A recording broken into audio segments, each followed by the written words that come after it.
and we'll do it live. We'll do it live. So anyway, I don't make a long video, but there's this guy that did a review of one of my videos. I posted it on this Internet Archive, and I think he's the admin of the Internet Archive. And man, do I have to be careful. But it's just funny. Okay, so here's the thing. I did a video that was called Your Immortality is Unconditional. And it was kind of like a Bible study video about immortality and how in Ecclesiastes 12:7 it says that when you die, your body goes to earth and your soul returns to God. And this is actually the original doctrine of the Israelites.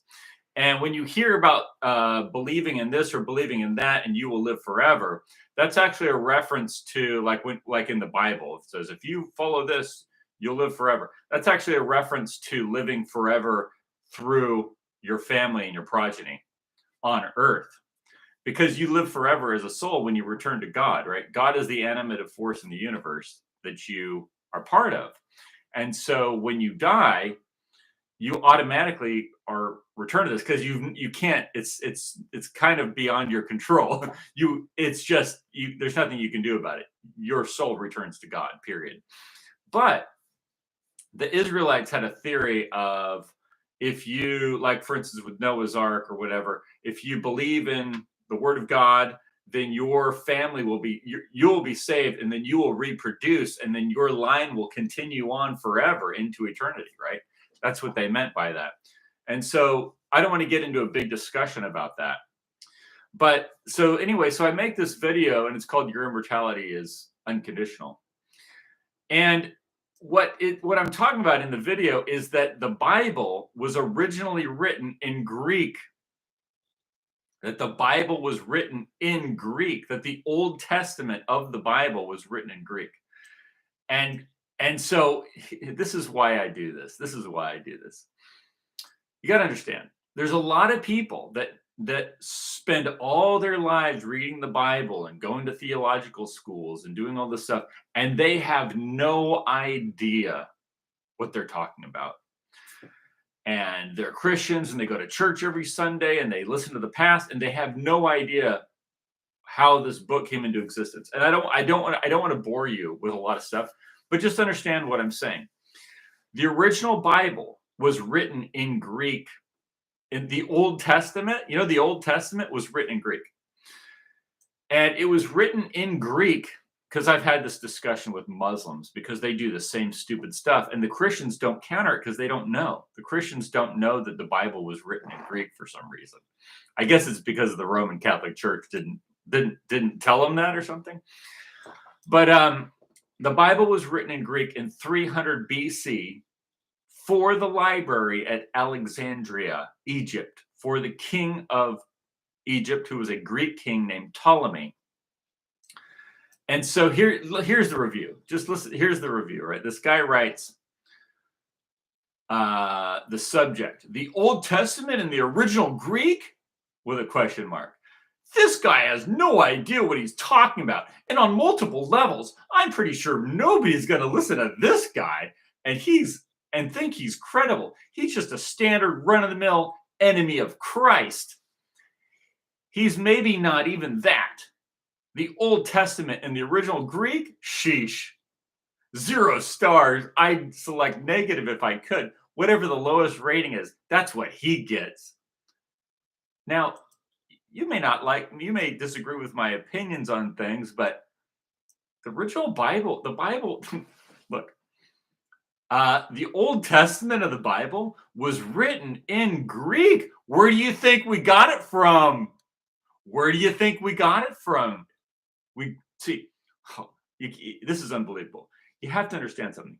The reason you have a Bible in Latin, in English, in German, is because, ta-da, it was written in Greek. That's why you have one. That's why you have an Old Testament, because it was written in Greek. That's why you have one. That's why one exists for you to read, because it was translated from Greek into all these other languages. You don't believe me, do you? You don't believe me, do you? Because you haven't just looked at the timeline of the translations of the Bible. It's that simple. Now, part of the reason people don't believe this is because they want to believe that the original Bible was written in Hebrew. They want to believe this. They want to believe this because this fits the timeline of Zionism and the Jews and all this kind of stuff, right? And this has been in the Catholic Church. Well, let's not start with the Catholic Church yet. People want to believe that the Christians got their books and that they were, okay, this is what the Muslims tell people. This is what everybody's saying, right? And it's all lies. They want to believe that the Christians got their books from Aramaic and Hebrew writings and then wrote them in, I don't know what. And then then they want you to believe that the Romans got them and then translated all into Latin. Is that what you think happened? That's not what happened. That's not what happened. That's not what happened. Okay, let me give you the timeline of what happened. Around 300 BC, the time of the conquest of the world by Alexander the Great, Alexander the Macedonian, he conquered Syria and Chaldea and Judah and Egypt. And Ptolemy became the king of Egypt. And when Ptolemy was the king of Egypt, he requested that all of the writings of the Middle East be translated into Greek for the library at Alexandria. And so he called on the heads of the Judean tribes to come to Egypt, which they were there all the time. It was very close connection between Egypt and Judea.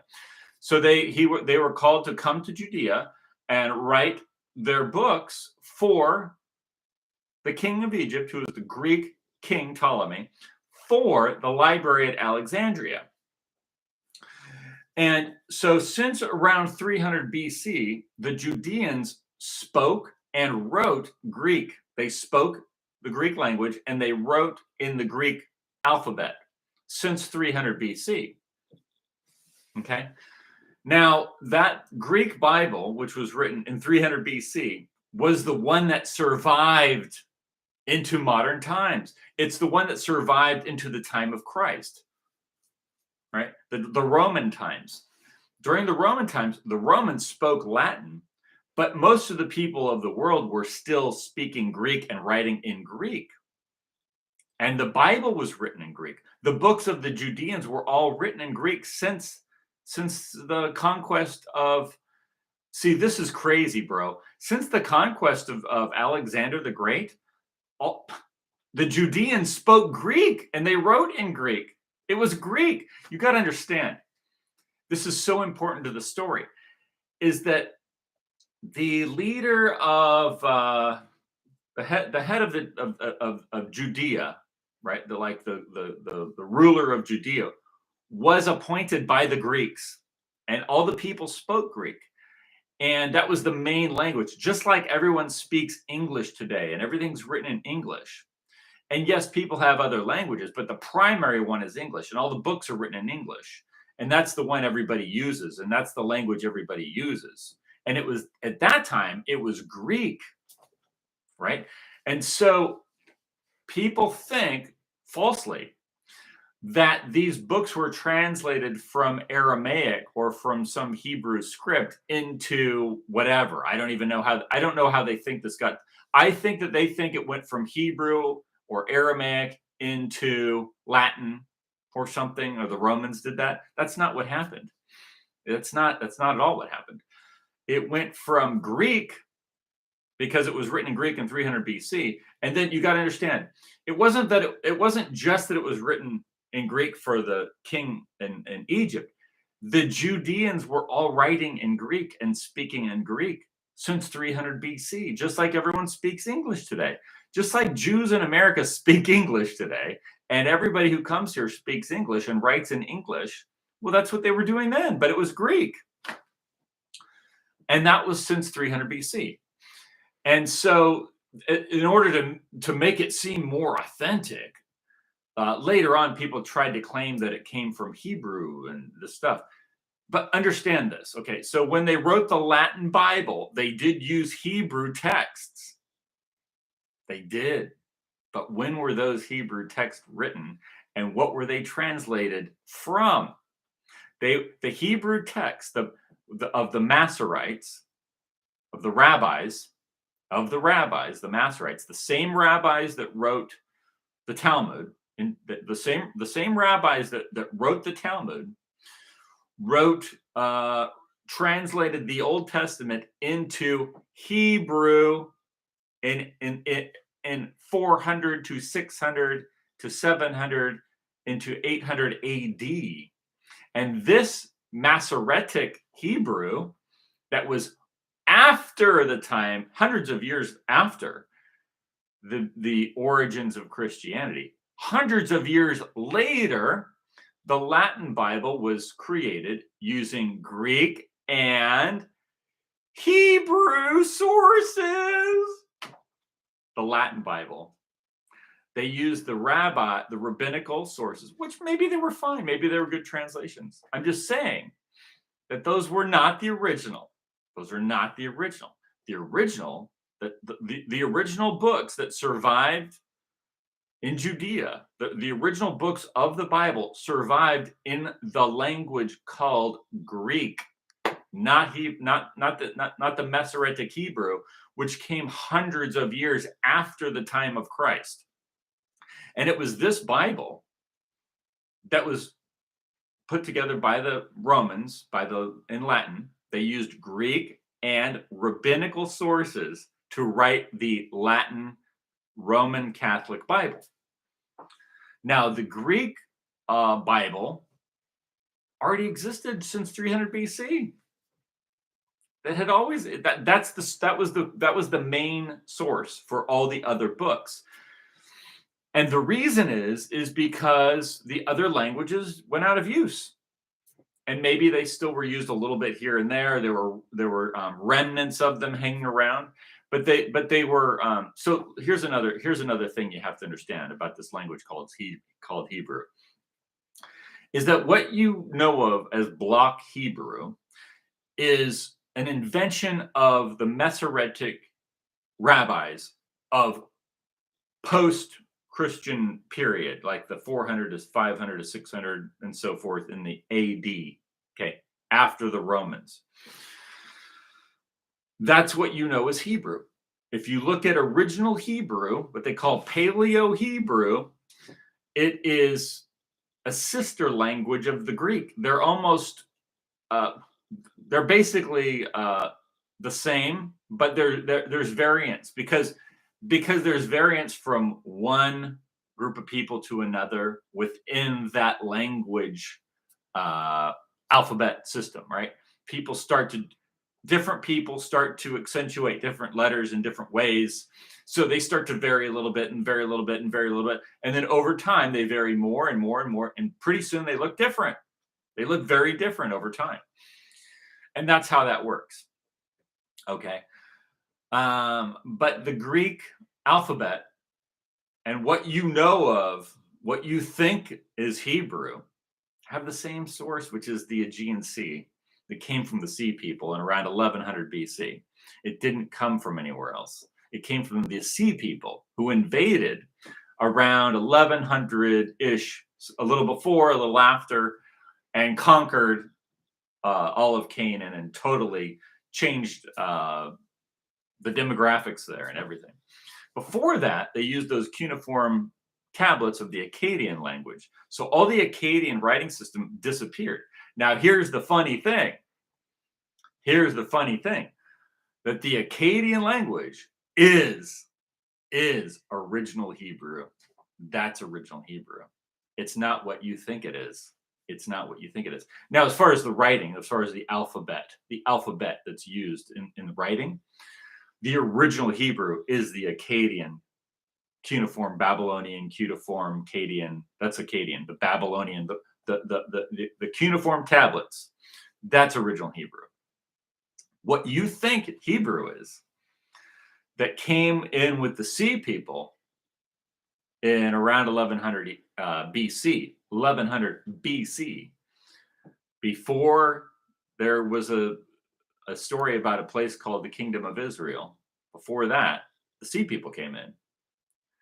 And they had a writing system which looks just like Greek and just like Phoenician and just like early Paleo Hebrew. Get it? And so, but that's kind of another story. The real story is that, yes, the Hebrews or the Jews or the Haparoos or the whatever you want to call them, the Israelites, whatever you want to call them, people that lived there in Canaan, they did have their own version of this writing system, which they evolved after the Sea People invasion. They look, you know, this. You ever heard of this place called Gaza and the Palestinians? Well, they came from this. They came from the sea, from Europe. They came from the Aegean Sea, from the Mediterranean out there. They came in on ships and landed there in a place called Gaza. You get it? Those are the Sea People. You get it? They're not. They weren't Arabs originally. They were the Sea People. They came from the west and they landed there in Gaza, and they came down from the north through Turkey because they invaded all that territory with the. You ever heard of Helen of Troy? You ever heard of that? You ever heard of Helen of Troy? And they all started fighting, and they came down, and they all went west, and they started attacking, and then they came down, and Ugaritic gets wiped out, and all these places get wiped out, and all those old languages and all those books get wiped out and forgotten and lost, and weren't discovered until modern times. Okay.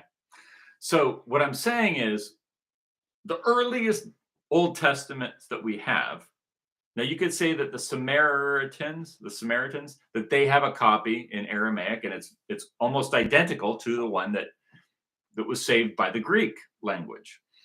So that could be another one that survived, but Greek was the main thing, right? Greek became the main thing through all of Judea and all of Syria and all of that territory called Turkey, which was Anatolia, that was all speaking Greek. And Egypt was Greek, and it was all Greek, and it was Greek for hundreds of years. Just like North America has spoken English for hundreds of years now. You know, and you go, what about the Indians that were here, the Cherokees and the Apaches and the this and the that, and they had their own something or another. Yeah, and maybe they still do, but no one speaks that, and none of the books are written in that language. It's all written in English, and just like that, back then it was all written in Greek. So the Old Testament survived in the Greek language, and that means Genesis, Deuteronomy, Exodus, all the books, they were all written in Greek, and God, the God of Israel, was written into the Old Testament of the Bible as Theos, Theos, Theos, the infinite, the divine source of the universe, Theos. And Theos is known by his word, the Logos, which is reason, which is truth, which is Logos. And Logos in the New Testament incarnates as a man in the story, the allegory of Jesus Christ. Right? In the allegory of Jesus Christ, the Logos incarnates as a man and is killed by the rabbis at Golgotha, which is the skull. So anyway, I don't want to make this a long video, but just understand that here. Let me read you. So I just told you the history of this, right? Now listen again to this guy's. He's the admin of this Internet Archive, which I'm happy they're letting me post my videos there. But it's just look. How do you not know the timeline of when the Bible was written and in what language? Because he says, he's the reviewer, April 19th, 2025, subject, the Old Testament in the original Greek. He says, this guy, meaning me, has no idea what he's talking about, and on multiple levels. I'm pretty sure nobody is going to listen to this guy and think he's credible. He's just a standard, run-of-the-mill enemy of Christ. He's maybe not even that. The Old Testament in the original Greek. Sheesh. Dude, what language do you think it was written in? What language do you think it was written in? What are you talking about? That's where we got the Bible, because it was written in original Greek in 300 BC for the library at Alexandria. And that's why we have an Old Testament Bible, because it was written in Greek, and it was written in Hebrew. It was translated into Hebrew by the Masoretes, which were the rabbinical group. They translated it into Hebrew during the Roman times. And then the Romans, when they wrote the Bible for the Roman Catholic Church, they used the Masoretic and Greek sources to translate it into Latin. And then it was translated from Latin into English. And it was translated into Latin, from Latin into German. And then when they wrote the King James Version, I believe they went back and went through the original Greek and maybe used some of the Latin too. And they tried to get a really good translation into that form of English at the time. I really like the King James Version. But anyway, that's the truth. I don't know why. Look, I've debated so many Muslims. It's funny. I've debated so many Muslims, and the Christians can't counter them because they don't know that the Bible was written in Greek. And so the Muslims go on and on about how this was all invented by the Romans, and the Romans invented the Bible, and the Christians are like, no, it came from Hebrew, and they don't even know what that means. They don't know what Hebrew means. They don't know what it means. It's a complicated subject because there were so many languages down in that territory, and there were so many different writing systems used, and it changed here and there. And so because the quote unquote Haparu predated the language that you call Hebrew, which is actually came in from the West, from the Sea people, you think that's Hebrew. And I always thought that was Hebrew or whatever. But then Hebrew looks totally different now because the Masoretes created a new form of Hebrew called Block Hebrew, which is based on Aramaic, which is based on the original, what we call Paleo Hebrew, Paleo Aramaic, which came from the Sea people. So there's a very complex history there. But basically, to simplify it, to make it as simple as possible for you, there's the Sea people had a writing system. The Babylonians had a writing system. And that Babylonian writing system was throughout all the Middle East until the Sea people came in and displaced that with a new demographic and a new writing system. And that new writing system, because that literally happened in 1100 BC, prior to the establishment of, at least in the story of the United Kingdom of Israel, because it happened so long ago. And because that language system, that alphabet, became part of the Canaanitic people, it changed, and that's their new writing system. They adopted the stuff that the Phoenicians and these other Greek, Aegean, Mediterranean Sea people were bringing in, because it happened so long ago. You call that Hebrew. And it evolved into this thing called Hebrew, and it evolved into this thing called Aramaic. And then when the Jews went back to rewrite all their stuff, the rabbis, they said, this is Hebrew. And so you think that's Hebrew because you don't know any better. So anyway, that's about all I have to say about that. I think it's fascinating. And end of stream.